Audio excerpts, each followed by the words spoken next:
everybody. Happy Friday.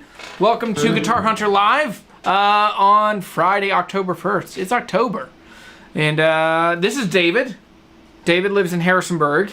And he got a really exciting guitar. So we'll talk about Jason Isbell. Most of this live show is just going to be talking about Jason Isbell. But who are you? Where are you from? Tell me where you are. I'm going to have the chat on my phone over here. And we're going to hang out. And this is a good Friday. This is a good day.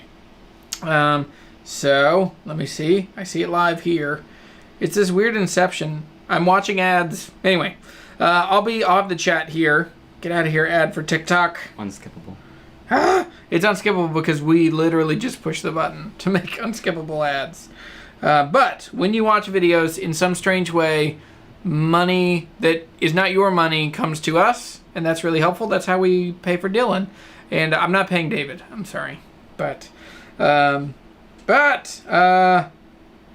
howdy y'all. How's your mom and them? Sonia, hey Sonia. Michael is here. Dylan is from, hey, love your stuffs, buddy. Dylan from P.I.? P.E.I. Prince Edward Island. Oh, look at you. Yeah. Did you know that? Yeah. Wow, that's awesome. Prince Edward Island, way up north. Elizabethtown, Kentucky. Canada, P.E.I. You knew that. Austin, Texas. Hey, Chad. Yeah, so noodle away. This is your... We'll talk about this guitar in a minute. But you can noodle. I'm just going to push pedals and see what happens. Fuzzy.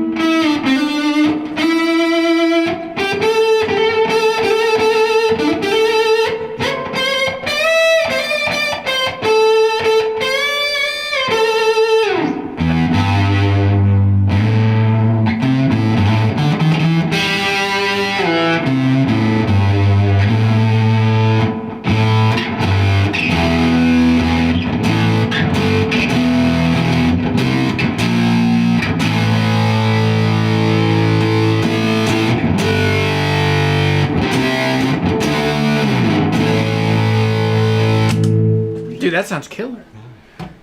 I don't normally like fuzz pedals. We were talking about this earlier. Fuzz pedals to me, so I messed up my hearing. I did not take good care of my ears. I played stupid loud in concrete basements and limestone wall basements, playing in metal bands with no earplugs. And so now everything is buzzy and doesn't sound good. So anyway, cool. Well, tons of people are coming in. That's awesome. This is an exciting day. Jason Isbell Telecasters are just starting to show up. I'm starting to see more people kind of post pictures around the world as they're getting them.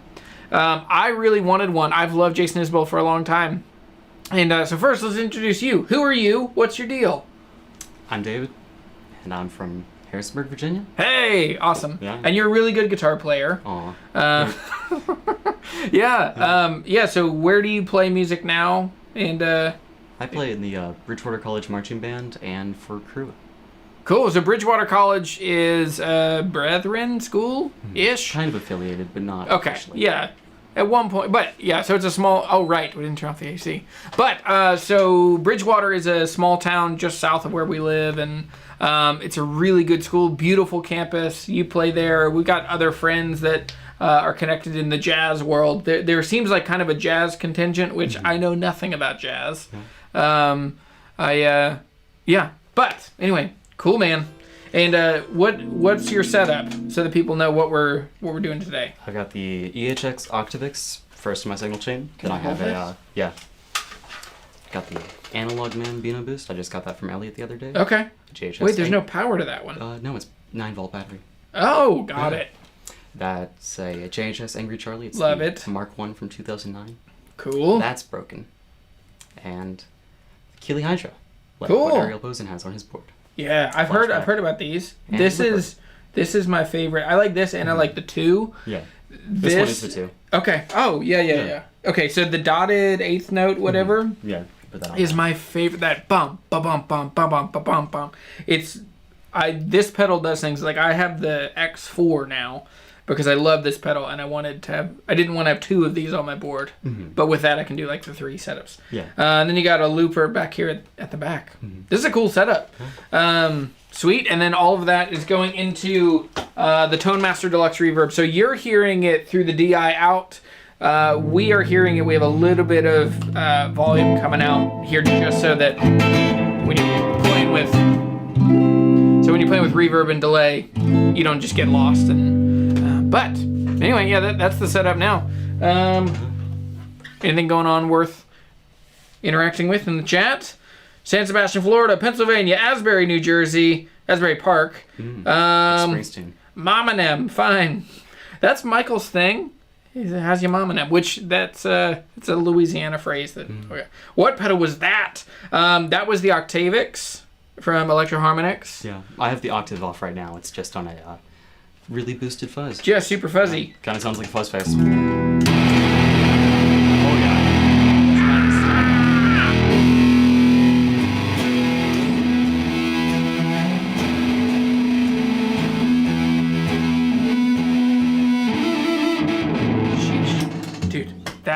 That thing's a monster. That's cool. Yeah, fuzz isn't normally my thing because, like I said earlier, I messed up my hearing, and a fuzz pedal is what it sounds like to have tinnitus. But imagine like a poking, piercing kind of pain feeling in your ear balls. But anyway, so David, that's Smooth Jazz Dave, which I don't think Dave is actually into smooth jazz, but he's also a metal guy. But yeah, sounds awesome. And Jeff says hello from Canada. Just saw some John 5 vids. Didn't know he started as a country player. Yes. Yeah, John 5. That dude can shred. And he's really good. Because I think that if you pump up the gain, you could take country to metal. Like, it's not, they're weird kissing cousins. I hate that phrase. Anyway. Fret Level Midnight is here. He says hi. And then the fuzz. What fuzz was he using right before you cut it off? That was the Octavix. Back on? Yes. Yeah. Ah.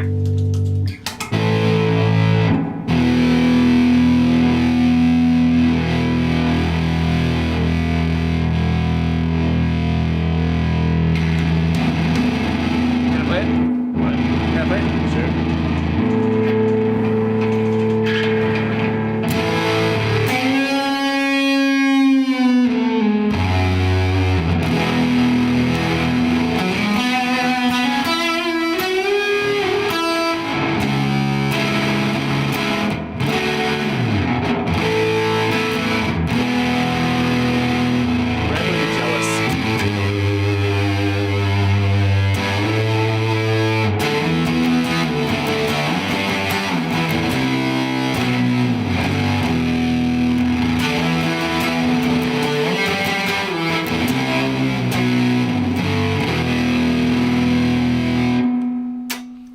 Cool. All right. So what else is? Hang on. It was Garrett said that Okay, yeah, Garrett, you and I talked a couple weeks ago, and you got a Husson Dalton. That's one of my favorite things. So if you want to hang out with me and just talk guitars, pick my brain, ask questions, jeremytheguitarhunter.com/contact. There are links in the description down below as well. You can get time with me. That's one of my, it really is one of my absolute favorite things I get to do. Just hang out, talk about guitars, listen to people and hear what your hopes and dreams are for your guitar playing, and then say, hey, I think this guitar would be really helpful for you, really good for you. And so that's awesome. It's been some of my favorite things that have been going on. But anyway, so you have a Telecaster. You love Telecasters. Jason Isbell came out with the Telecaster, and you were one of the really lucky people that were actually able to get one the first round. I ordered it pretty early. It was quite a wait, but it was worth it. Yeah. Okay, so you've, a little bit of the cat out of the bag, you've seen it, I haven't. Yeah. So your first reactions we'll talk about here in a minute. Both of us love Jason Isbell, and what's interesting is I feel like you're more on the blues side, and I'm more on his acoustic side. I don't know, is that fair? Yeah, that would be great. But yeah, so I love Jason Isbell, and we're going to have to do a little bit of camera voodoo because the room is a little small, and the way I put the titles, it would just be the titles over my face. So we'll have to move, and I don't want to just like buddy up to, you know. So anyway, I want to talk a little bit about my history with Jason Isbell and just why, because he is, if you listen to my stuff closely, you will hear his stuff in basically every video. There's some component of Jason Isbell. He's a big influence. All right. Let her rip. All right, so the first time I saw Jason Isbell was in 2004. Yeah, fall of 2004. It was like October. So 15, 16 years ago, whatever math is. 2021 to 2004, I saw him live, and he was playing with the Drive-By Truckers, and I fell in love with the Drive-By Truckers at that time. So this picture that you're seeing now is actually the last show he ever had with the Drive-By Truckers. And so at this time, he was playing pretty much all Les Pauls. He would play into Magnetones. And he actually had a PV Classic 100 when I saw him. And it may have just been the backline amp. I couldn't find any other pictures of him playing with that. He's always been kind of a gearhead, but at this time, this was kind of like just a bar band playing all the time. All right, so go ahead and hit that next slide. So now this is where we have to swivel the camera. So if I stay still, I don't know. Okay, so he played for a long time playing Les Pauls and heavier stuff, and he was just playing in bars every night. And I remember I actually got to meet him, and he was hammered when I met him in 2004. He played in a bar here in Harrisonburg. I was 19, so I had to get a pass from a friend who worked at the venue. This was at Alston's Pub here in Harrisonburg, which is now McAdoo's, and I don't think they do shows anymore. But so since then, so that's when I fell in love with his tone and his style and his guitar playing, especially songs like Outfit, GD Lonely Love. I don't want to say that. That's another great one. Danko Manual, all of those early Decoration Day, so good. Tour of Duty. There's all these songs that are really, really good and really cool. But at the same time in Drive-By Truckers, he didn't quite fit, and it would also seem, I think, the way the story goes, that there was also, because of alcoholism and because of just living a rough lifestyle, some stuff in his personal life fell apart, and then some stuff in the larger, just his fit in that band, his fit in life seemed to change a lot. So that's when things really switched gears and he left Drive-By Truckers. That's when he started getting sober. And I do think there's this amazing, he has taken off since getting sober. He's just been a really great musician, and he's just had hit after hit. And not even commercially successful. Well, they certainly have been commercially successful. But it's also been a big component of when you get sober. I'm someone I have never personally struggled with alcohol or addiction. If you are in that world, I would love to help, and you need to be able to find resources around you. But alcoholism is a real thing, and you see people really come into their own when they're able to get out of a life of addiction. And what's really amazing is, Jason Isbell is just an amazing source of light and hope now being sober. And all of his records have dealt with that. So the first record, so he started getting sober, and you can see this is a before and after picture, him at the height coming into really healthy. And we're actually going to talk about that picture on the right here in a second. So Dylan, you can go ahead and skip to the next picture. So the next picture, through his guitars, so when I first saw him, he was playing a ton of Les Pauls, and then I saw him play a couple tellies every now and then, but I think those tellies were stacked, they were humbuckers, and a lot of stuff they played a full step down. But throughout the years, he was the first person I knew that really played a Duesenberg, and Duesenbergs are really cool. Now, I haven't seen him play a Duesenberg in a couple of years. A couple of years ago, actually last year, there was some news that came out that Duesenbergs are made in Korea, and they're just assembled in the U.S. or put together in Germany. And most of their artists, other than Mike Campbell? Is that his name? He's the only one that's from Tom Petty, that he stuck with him. But a lot of artists have just kind of quietly stepped away from Duesenberg. I've played a handful of Duesenbergs. I really like them. I like the Star. What's it called? The Star. I wouldn't know. I'm not Star Player, I think it was called. It was their smaller hollow body. I think they're really cool. But people that I know and trust have said, hey, I have been in plants in Korea or Indonesia that make guitars, and I saw Duesenbergs there that were being put together.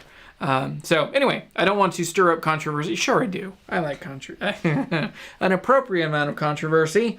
But so this is his Duesenberg phase, which they are a really cool setup. I actually have a similar setup. So the thing I really like about Duesenberg, especially from this time period, is that they have a humbucker in the bridge and then a P90 in the neck. It's a really cool setup. So I've replicated it on my Rude, but this guitar in particular is yeah, this picture in particular is really kind of following that kind of formula. Semi-hollow, bridge, humbucker, neck P90, cool, shreddy, bluesy. And all right, so next picture. Along the way, he's also released really important records. The first record that really blew people's minds, and for me, this is 2013 or so, this record came out. And it was Southeastern Records. So this is the first record where Jason Isbell is sober. It's the first record he put out on his own. It's right after he got married to Amanda Shires. It just seems like, I mean, this record is a freaking home run. It is so good. I only own a handful of records on vinyl. This is one of them. Neil Young's Harvest is another one. Like, there are certain records that I think you just need to live with, and you need to appreciate them and experience them in their full long play glory. And this is one of them. This is where, like, my guitar playing had a revival just in listening to this record, and I think I know how to play almost every song on this record. And so anyway, Jason Isbell has had an amazing, this was the first record of just, he's been on just stepping up to the plate and like ripping home runs from here. So after this is when Jason Isbell and the 400 unit came around. I think that's the next picture. Yeah, so Jason Isbell and the 400 unit. Now this is like guys like Chad Gamble. What are the other names? Derry DeBorja is on there. Amanda Shires is also, she's joining. And that's what's cool is like some of these songs, when you see them live, Amanda will sometimes be there. And when she is, she adds so much cool stuff on the fiddle. And she also played, didn't she play a tenor guitar? Vocals. And amazing backing vocals for sure. So yeah, all these records have been really good too. The Nashville sound is really awesome. I think that's where he went more electric. Like Southeastern is very acoustic, and then you move into some more electric stuff. And then yeah, I think what's the next slide? So along the way, Jason Isbell is also a huge gearhead and owns amazing guitars. What he has, he had a 51 Nocaster that he sold, I think, so that he could buy this one, which this one is a like full fat, blow your mind 1960. It's called Red Eye. It's a 1960 burst. Oh no, it's a 59. Yeah. You're right. So it's a 59. He got it from Carter Vintage. There's some really great videos on it. It's a very, very cool guitar. He, like Joe Bonamassa, he's somebody who can get a ton of tones. Like he can make a Les Paul sound like a Tele, sound like a Strat. Do a lot of things that most of us mere mortals can't conjure out of a guitar. But I think for me, one of the last guitars that I'm holding out that I really want to own is a really good Les Paul. I would love a Les Paul Classic from the late 90s, early 2000s. Non-weight relieved, flamey top. Yeah, and then do it kind of in the style of a burst. But, yeah, so that's the most recent years. And then what's the next picture? In the most recent years, he started showing up playing more Fenders. There's a lot of him playing, like, he has a Candy Apple Red, 60? It's a pre-CBS. 65. Okay, so maybe it is Transition that's or CBS. Spoilers, that's what the neck pickup's based off of. Got it. Okay, so, yeah, he started playing more Teles, more Strats. He has a 50, what is it, a 54? A 55? Yeah, are you thinking the... Because he also played... Or the, yeah, the Sunburst that he has. Blinken. Okay, yeah, and then he also had... I mean, he's played a bunch because he is a gearhead. But he also... There's a really cool video of him playing a Dylan... What is it? It is the Strat that Dylan played the first time he went electric at the Newport Folk Festival. And it's just amazing. Like, they found this guitar. It was played in one show, and then it got lost in a plane or some craziness. And they finally found it, and it's just, like, completely preserved and cool and original. So, anyway, over the last couple of years, he's played more Fenders, and now it's culminated in him releasing his own artist model, which is really cool. Truth be told, I tried to get one of these, and the way that, I buy guitars, but there are other times that brands will say, like, hey, we can send you this for a couple videos or whatever. There was no chance I was getting one of these because they just sold so quickly. But you got one, which is amazing. So I'd love to see it. Let's see what maybe we can put. I'll turn this volume down. And all right. I dinged my relic guitar. Hey, well, it's just more, more character now. We didn't really talk about that. What is this? Real quick. I'm sorry. We'll keep the tension just a little longer. Yeah, used Strat I've had for about a year. So okay, yeah. So this is a It's been my main Squire. axe, yeah. Yeah. It's just it's the Affinity. People ask me if it's classic vibe. No, it's just Yeah. I yellowed the neck a little bit with some shoe polish. Cool. Yeah. Yeah, and then have you swapped the pickups? No, it's all Wow. stock otherwise. I didn't realize just that. took off the pick guard. Yeah. That's it. That's so crazy. It sounds really cool. Yeah, I took off the pick guard because I got Daniel Donato to autograph it, How and then it kind of cool. worked. Dude, what a hero. Yeah. He's another amazing. He has an artist model, right? I don't know. If not, it's coming. Yeah. But that's a very cool guitar. I didn't realize, man, how cool is that? So that's your everyday, and then this one, I want you to open it and I'll react to it. All right. So you've already. Yeah. I want to hear your thoughts along the way. So, Building tension. is this your first new guitar? Yeah. Cool. I mean, my first serious guitar for sure. Yeah. All right, so this one, oh, cool. So this is a custom telly, and it is a nitro finish. You want to look through the case? Actually, lifting it. Is there anything? Oh, you got a strap. Where's stuff? It's hiding.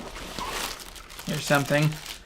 Oh, wow. So it gives you it's the lacquered finish. So it explains hey, there's a lacquer finish. This is gonna, it's not a guitar you can just okay. How would you explain the difference between nitro finishes and poly as to how they age? I mean, nitro never even tries. It just kind of fits in the wood really thinly and, wears away as you go. Yeah. That's the, so my Rude Revelator back here has a nitro finish, and it's it scratches and dings and wears, and it's not polyurethane on your Affinity and on my Tom DeLonge back here. On my Tom DeLonge, man, this one, the first ding I had on it was just a $50 size chunk. It also, polyurethane chips, this scratches, dings, dents. Oh, yeah.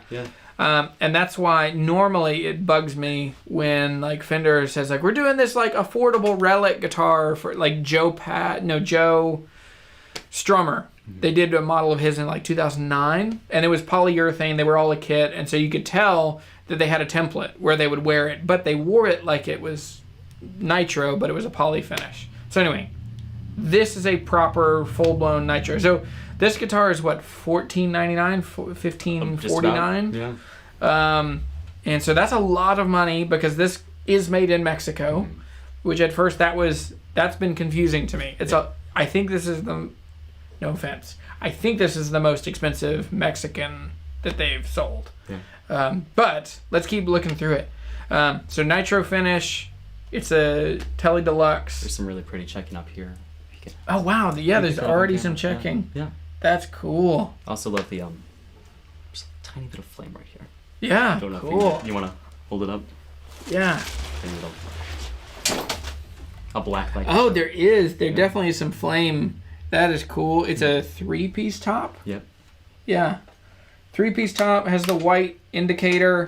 So typical Tele, 3-way switch, volume, tone. What do you call this? Has a cut. Yeah, it's the kind cut of like the G bridge. Smith bridge, but it's a little bit altered. Yeah. So the that's G cool. Smith bridge is just that little area around here. Cool. It's fully cut away. Because it gives you access to the top of that for palm low muting. E. For palm muting, and then you can also, if you want to get straight twangy Tele, you can get all the way back here. Because normally you'd have, and it's hard to see, but normally you'd have that lip on an ashtray kind of bridge. This is cool. It's light. It's not as heavy as I thought. I mean, it's not. That one's probably lighter. Just a tad. But this one. I mean, there's more weight in the body, so it doesn't neck dive as much as this. Okay. Yeah, that's cool. And then what are the pickups in this? They're Tim Shaw wound. This one is basically a clone of his 65 Tele, but it's voiced a lot to sound like a Strat. And this one is the brightest pickup on earth. Really? I got in trouble for that pickup yesterday. Okay. So you've already played this until your fingers hurt. Yeah, I did. I played it in marching band at Bridgewater College. They kept telling me less treble and less treble. Cool. Yeah. Well, can I plug it in? Sure. I've got a pick, but give me that. Cool. Yes. And we haven't even tuned it up, so. Great. Okay, we should tune it up. Do you have a tuner on your board? I don't. Who are you? You said it was the most important part, man. BBC.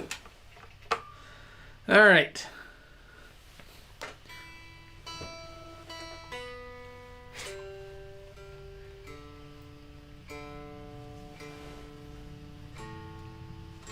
Dylan, anything going on in the comments?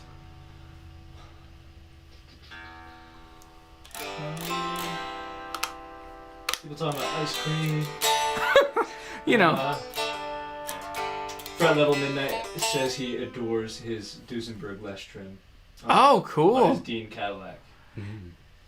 Oh, wait. Okay, so your that's guitar the- is a Dean Cadillac Yes. with the Les With Paul the Les trim. Oh, the Les trim's great.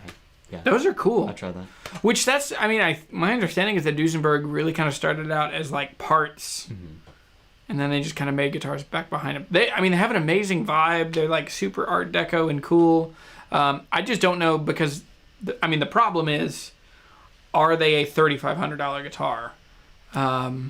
If they're made in the same plant as an Epiphone, like even with all those amazing parts and all that stuff. But cool. It's not made in the same plant as this. Crafted in China.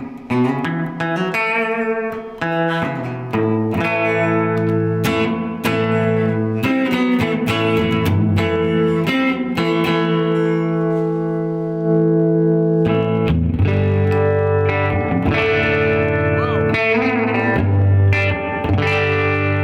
That is so bright.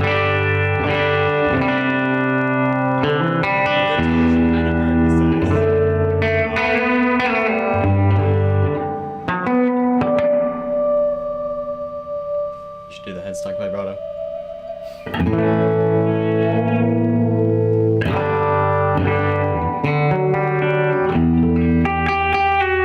Oh, I forgot. So, because I was, Jason Isbell posted a thing last week. Did I show you that, or did you see that? So, Jason Isbell posted like a show of him, or it was a picture on his Instagram, and I was just being a little bit of I just poked him a little bit. I was like, is that a real one? Like, is that a custom shop, or is that one actually made in Mexico? Yeah, I mean, you can tell from the truss rod cover. That's what, yeah, which I'd forgotten about that, and that's a great, the black truss rod surround is like, they don't do that on American-made guitars. So It's an accuracy to the reissue, but otherwise this is pretty close. Wait, A elaborate. 1969 Telly wouldn't have the truss rod access there at the neck. It would be Got at it. the Got it. Yeah. There you go. Okay, so the fact that it is there at all shows you that, okay, you're good.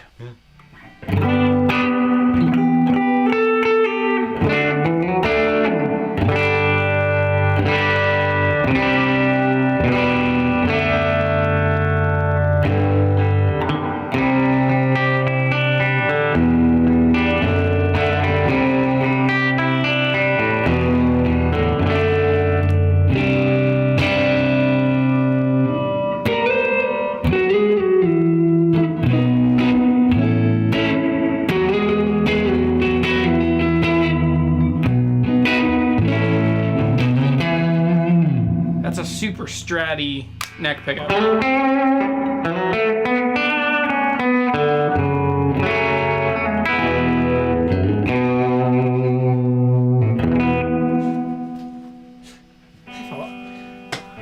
What? Bill Nelson said, Ensenada, Mexico is my favorite factory with my favorite workers. I'm making a root beer float now. I don't know why they're talking about ice cream. Yeah, somehow I got on ice cream. Yeah. All right. He has a song called Dreamsicle. Oh, yeah. Yeah, on the new record. Yeah, let her rip. Yeah.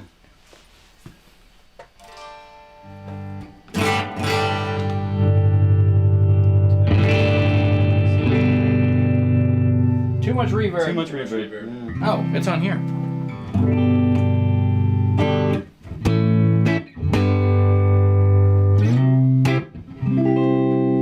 Do I have it on my paddleboard or? I turn it off here. Cool. So now we're at 1/2.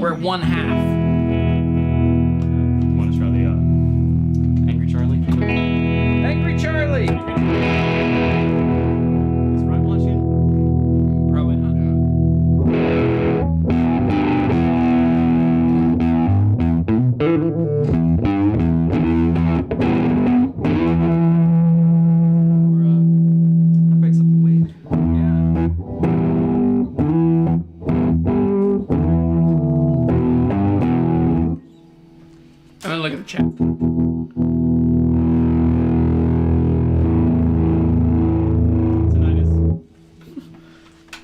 Yeah, the plastic piece on the truss rod. Yeah. Too much reverb. Too much reverb. Turn the reverb down. Sounds like you're in a cave.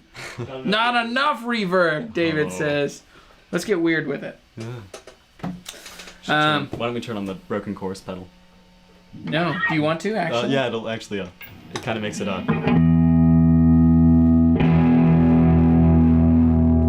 you what. Getting weird. I can do that. Take the expression setting on your flashback. Mm-mm. Oh, it's not like that. Just hold it. Just hold it. Oh, yeah. Yeah, just hold it. It'll.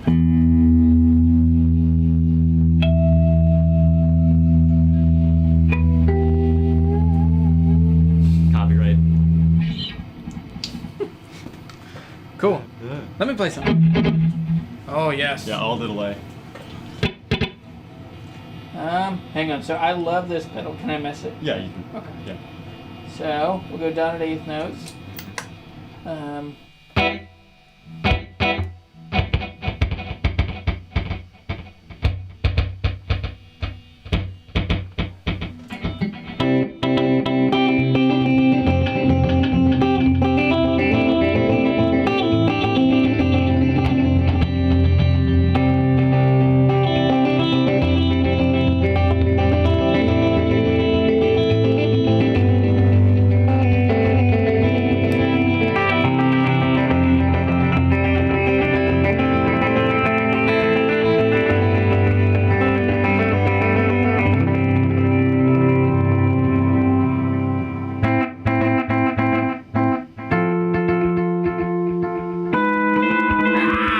That's my thing. That's what gets me about like if you don't like sounding bad at guitar, delay pedals are bad for you because you're like you'll hear that you're bad many times over.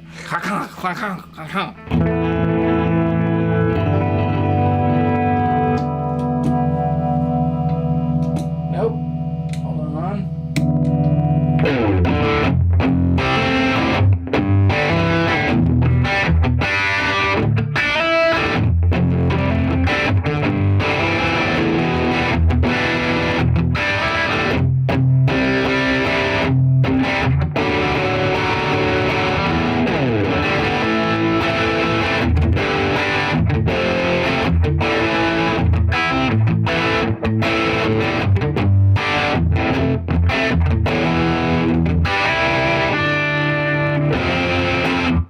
Man, what a freaking Telecaster. Yeah, it's got the Neil Young vibe going on. With Dude, yeah, that's like, for me, it's Neil Young, Jason Isbell.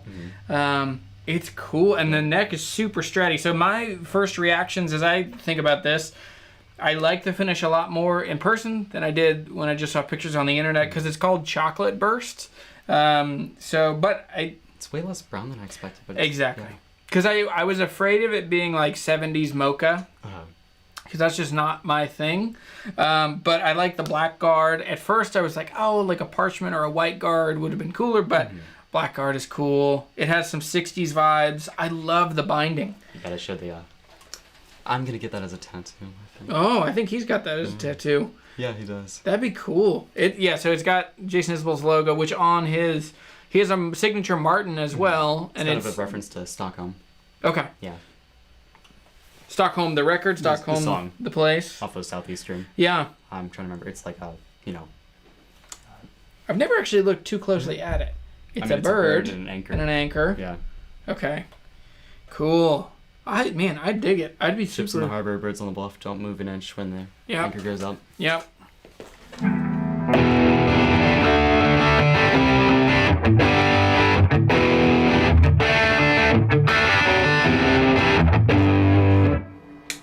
So that's the Angry Charlie, if you're wondering.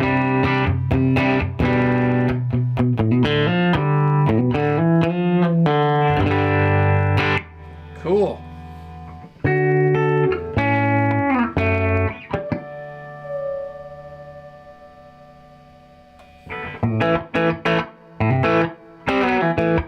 It's like you have to get close to the thing that you want to play.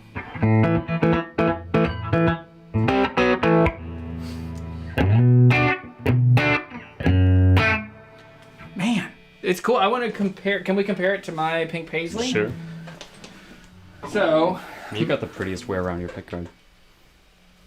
Yeah, this one, have I told you about this? No, but it's all natural relic. Yes, Yeah. this one, so this is 1986. I call it an 85. These are disgusting. Yes, so these are actually, they're repres. Because these are, I think these are solid shaft. Cheese, and the hand cheese on the bridge. That's Yes, so this is real. Yeah. So I bought this, I saw this guitar for years. A guy was played in the French Quarter in New Orleans, and I always asked him, I was like, if you ever sell that guitar, could I buy this guitar from you? He's like, I'll let you know if I ever sell it.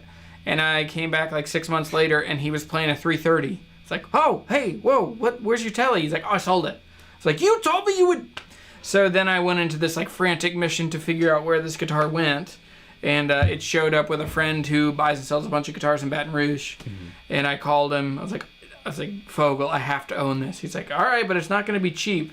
So I think this is the most I've ever paid. Like, this is the closest to value I've ever actually paid for anything, which I'm in at $1,000 because it came with a cool 70s Fender case. And then also, after that, I swapped. It had 5 original tuners, and the high E had been swapped out to a Clouson, like a Tulip, like a Gibson style, which was obnoxious. So I swapped it out for repros that are right. And then I put Seymour Duncan's. Yeah. Yes. Same as mine? Yes, very similar. Mine are just a little more aged. Yeah. Because I wanted them to match. This is the original bridge. This control plate has been swapped too. Pickups are all changed out, right? Yes, pickups are both Seymour Duncan Antiquities. But let me tune this one.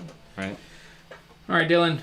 Anything in the chat while I'm tuning? John Hopkins just asked, can you plug into the Blues Junior you have for sale?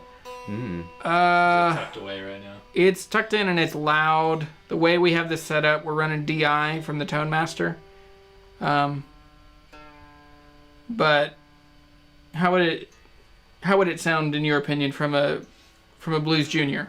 Do you know Blues Juniors well enough? I play a Vox AC10, and that's my only amp. Ooh. I just have the Marshall in a box, and then I kind of Got it. Yeah. So a Blues Junior, especially with a Jensen like that, is going to be very ice picky. So unless you get it really loud, so it'll be a little shrill sounding. That's not to take anything away from Blues Juniors, but they're just small amps, and they have a 10-inch speaker. So unless you're really giving it the beans, they're going to be a little shrill, but it will sound awesome if you can get both of them around 5 or 6. You get full power. You really see that Jensen kind of come alive. But for us, just today, because we were running DI, we don't have a mic set up. We have an overhead just at a frame that we don't want to blow your eardrums out. So anyway, but that's a good question. I will do a video. We're working on it. We've just been, Dylan and I have been cranking out videos. There's also a super exciting thing that we can't tell you about yesterday, but what Guild has been hinting about, we already know about. And so it's really exciting. We'll have 2 videos coming out on that. So this is my 86 Pink Paisley Telly with Seymour Duncan Antiquities. All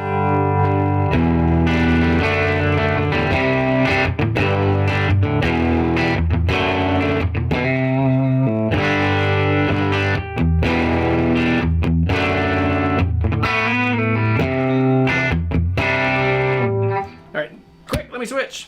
Cool. I think mine is a little more twangy. Yeah. And a little more drive. I love the neck you have on it.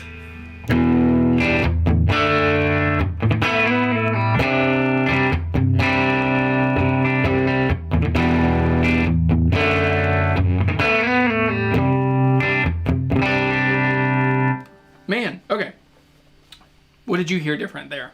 I mean, definitely the sharpness of the bridge. Yes, but less drive, more presence. This one overdrives a little more. It's probably higher output because those are very vintage style. Yes, yeah. These are like, I forget the numbers on them. Bitey, twangy, but anyway. Yeah. Cool. Let's see. What else is going on? Let me jump in on the chat. I can kind of palm mute here. Yes, the bridge is very different on these two. Yeah, it's a little. That's interesting. James. Nope.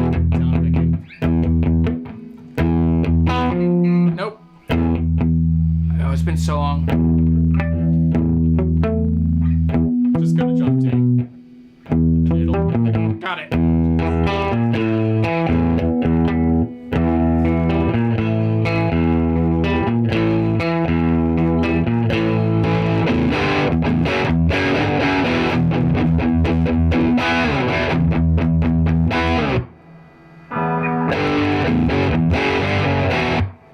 that is a riff that I heard 8,000 times working in a guitar shop.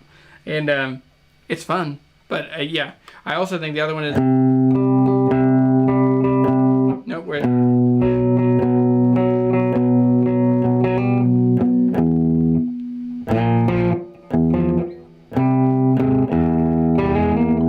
Anyway, that's Coiled and Cambria. There's another riff my gig is actually playing that riff. And Seven Nation Army. And football games, so...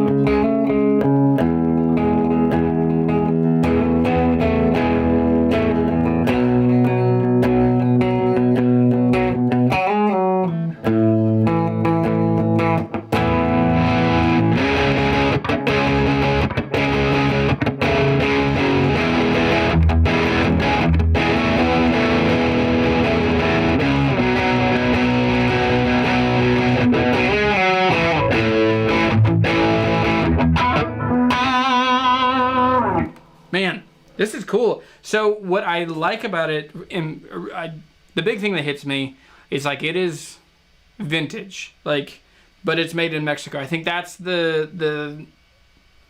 It feels like a custom shop, feels like an American, doesn't feel like a Mexican made guitar. The big thing is, have you noticed they rounded the fretboard edges? I mean, you can see it way higher, like around the 15. Yeah, I mean, it like feels like it's been used and played.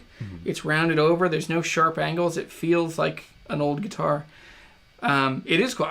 My take is that this feels like a whole different kind of guitar coming out of Mexico. Now, I think, how do you think resale values? Not that you're going to resell this. Oh, I mean, it's going to be something I'll hold on to. I've seen them going for less than what I paid, but you know, it's just a guitar. You don't have to, it's crazy. You don't have to, make money on every guitar, like Jeremy.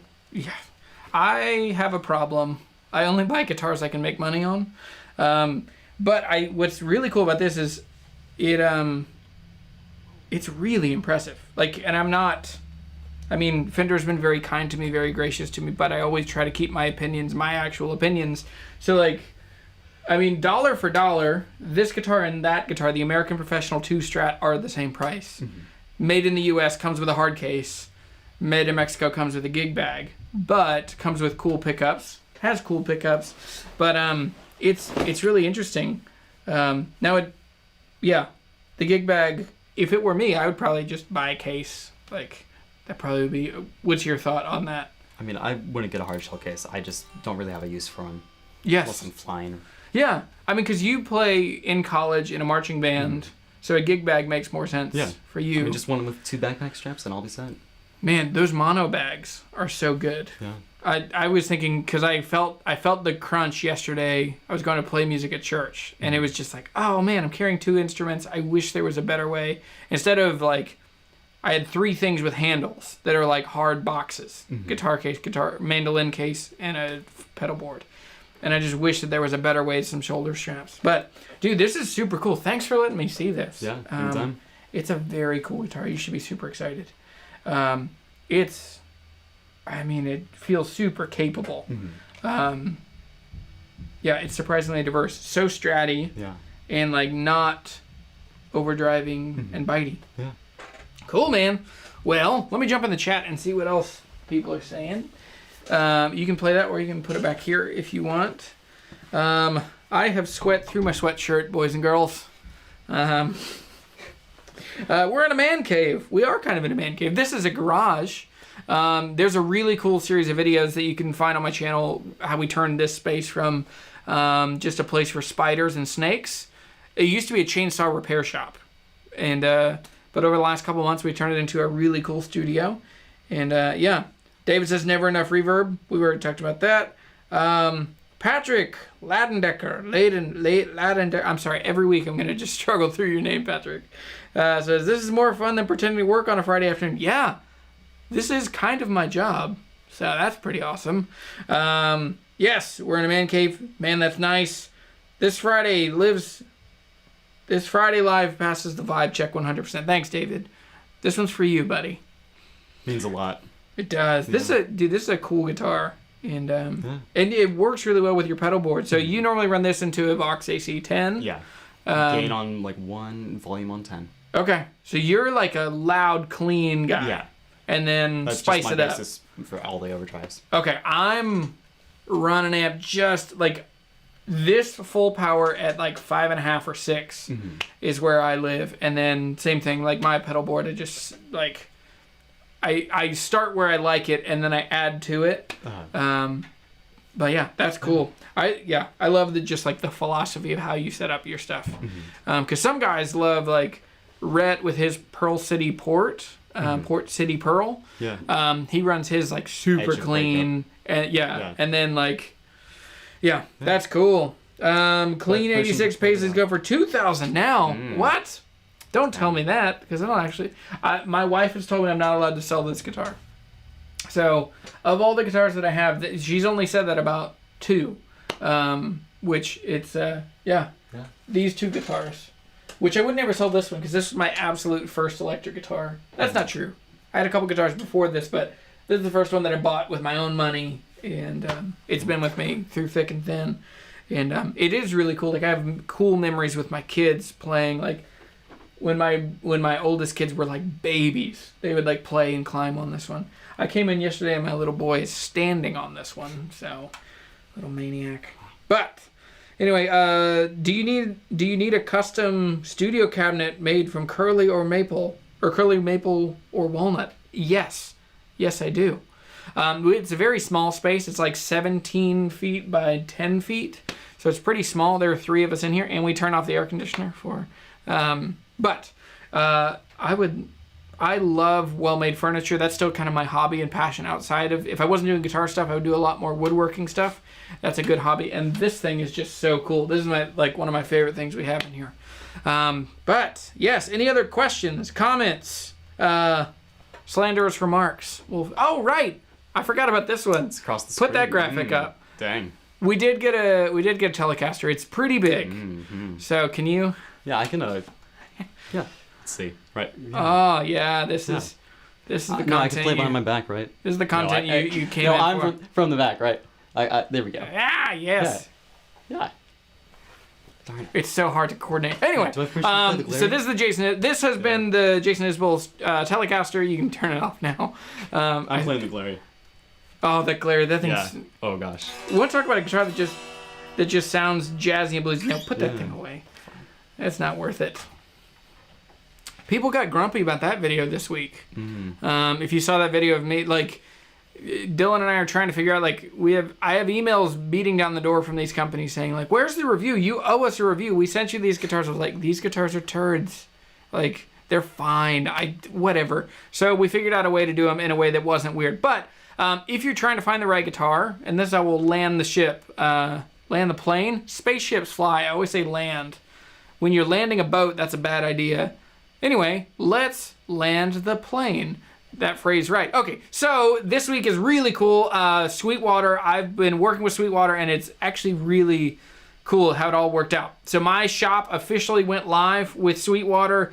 There's like 30 couple things in there now. This is basically all the studio stuff that we use to make this video. The microphones and the stands and the monitors, the interface, the cables, the amps, a lot of the guitars, a lot of my strings and picks, all the stuff in there. If you want to find cool guitar faster and you want to support this channel through a painless way, Sweetwater's awesome to work with. It costs you no extra to go through my links, but when you do, it supports with the work of the Guitar Hunter life and the Guitar Hunter world, helps pay for all the stuff that you see and helps these videos keep happening. So there's a link in the description down below to my shop. Go check it out. There's also a Sweetwater link for more of the Isbell Telecasters.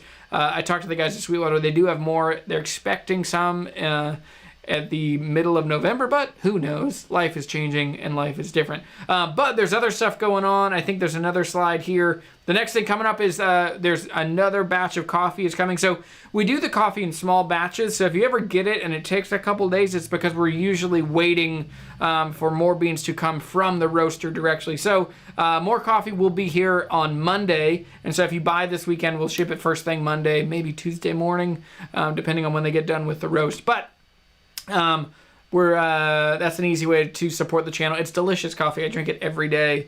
And we're going to do a video here soon. I talked to the guys at Broad Porch because Dylan, who you don't see normally, used to work for Broad Porch. And so we'll go over there and we'll film some cool, tasty B-roll of beans getting roasted and all that stuff. So, and then I think there's one more thing. They're hats. So snag a hat. We sold the first 30. They're all gone. But there are more. They will be done. The same thing. They'll be done on Monday or Tuesday. I know that says only a couple left this round. That's some marketing. But there will be 25 more, and then that's the end of them for a while until we order more. But they're really cool. If you like trucker hats, they're fun, they're cool, they're comfortable. The patches are awesome. It's just been a big winner. So grab one of those in the store. Links down in the description down below. So that is the end of the show. We did it! David, give yourself a round of applause. Thanks for bringing this really cool guitar. I'm really excited for you. That's like... It's a cool guitar. Feels like an American, feels like a custom. It has tons of cool specky options, and I think it's a deal for what it is. I think for me coming in, I was definitely wrong in the first perspective of like, oh, it's too expensive because it's made in Mexico. Yes, it's made in Mexico, and it's cool features, cool materials, cool construction, really well put together. This thing should... I mean, I would have one complaint, and that would be the fretboard being dry. But oh, okay. Yeah. Otherwise, I'm mostly a maple player. Okay. Yeah. That is still the best rosewood fretboard I've. Yeah. It's very dark, very beautiful. I mean, as you said, the edges and frets, they're just perfect. Yeah, that's what, man. Like, if you get a chance to like play these and feel them, they like Fender has come so far from where they were when they brought out the Joe Strummers, because Joe Strummers were like very clearly like a cheap. Like the least punk thing you can do. Exactly. It was very corporate. It was very Avril Lavigne 2003, 2002. But anyway, all right. Let's do one more. Any questions, comments that came in there? Fret level says he'll take that glary off my hands. Sure, if you want to pay shipping, you can. I would. Yeah. No, that one's okay. The Telecaster. The Tele sucks. A bad Telecaster? That's... Patrick says, who else is playing their Tele while watching this? I hope lots of us. I think a Tele. I think everybody. I think everybody should. I think everybody should play a Tele. Yeah. Like it is a guitar that like most players can get a lot out of. But Caleb asked me about that. Yeah. Fret level. Send me a message through the website if you're interested. I don't think I have any more need for the glary. So. All right, and Steve Dennis says, I had a Richie Kozen Tele, very bright, sold it and got a B&G Little Sister Crossroads. Oh, cool. Subject change. Have you tried any of the Furch acoustics? So I've talked to the people at Furch. We're trying to coordinate. The world is pretty crazy right now. I don't know if you heard about it. There's a couple things going on, making it hard to ship things around the world. But I really would love to check out a Furch. I've heard so many people with really good opinions and really good perspective on them, and just high opinions of them. So I've also got some stuff. We're trying to work on some stuff with Maton guitars, and also there's a bunch of exciting stuff coming from a more formal partnership of myself with Gallagher acoustic guitars in Nashville. Many more details to come on that, but I'll start hosting events in Nashville every couple months, and so we'll start doing hangouts as the world is opening up and we're starting to be able to get together again. So anyway, thanks so much. There's a lot going on, and I'm very thankful for all of you. Go fill the world with music and friendship. Thank you for your support and your kindness, and thanks for hanging out with us on a Friday afternoon, checking out a Jason Isbell Telecaster. All right, hit it, Dylan.